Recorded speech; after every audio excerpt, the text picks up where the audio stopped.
வீடியோவில் chilli mushroom எப்படி செய்யலான்னு பார்க்கலாம்.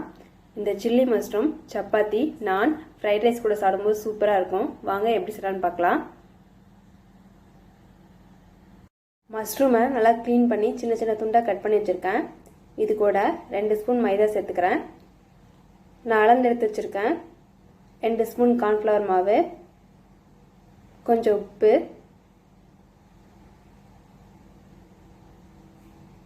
இது கூட கொஞ்சமாக தண்ணியை ஊற்றி நல்லா மிக்ஸ் பண்ணிக்கலாம்.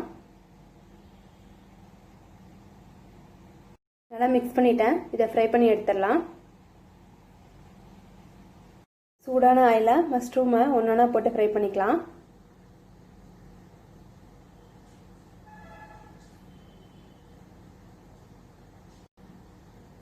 ஒரு சைடு வந்துருச்சு, இதை திருப்பி போட்டுடலாம். மஷ்ரூம் நல்லா ஃப்ரை ஆயிடுச்சு, இதை எடுத்துடுறேன். இது மாதிரி எல்லா மஷ்ரூமையும் ஃப்ரை பண்ணி எடுத்துக்கலாம். கடாயில் ஃப்ரை பண்ண ஆயிலே கொஞ்சம் ஊற்றிருக்கேன். ஆயில் சுடனே பொடியாக நறுக்கின பூண்டை கொஞ்சம் சேர்த்துக்கிறேன். இது கூடவே இஞ்சி பொடியாக நறுக்கி வச்சுருக்கேன், அதை சேர்த்துக்கிறேன். இது நல்லா வதக்கிக்கலாம்.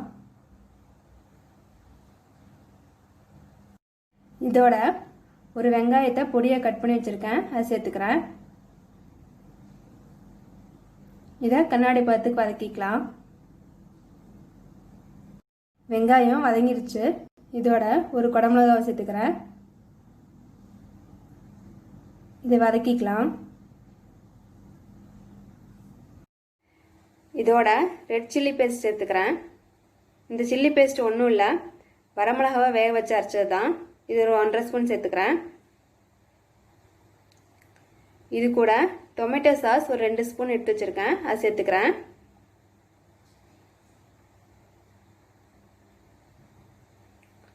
சோயா சாஸ் 2 ஸ்பூன், அதையும் சேர்த்துக்கிறேன்.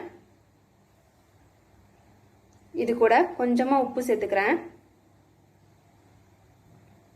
1/2 ஸ்பூன் சர்க்கரை. நான் பிளாக் பெப்பர் ஒரு 1/2 ஸ்பூன் போடுறேன். உங்களுக்கு ஒயிட் பெப்பர் பிடிச்சதுன்னா அது கூட போட்டுக்கோங்க. இதை நல்லா கலந்து விட்டுடலாம்.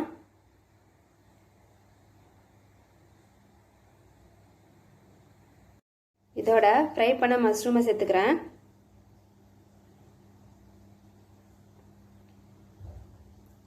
இது நல்லா கலந்து விட்டுடலாம்.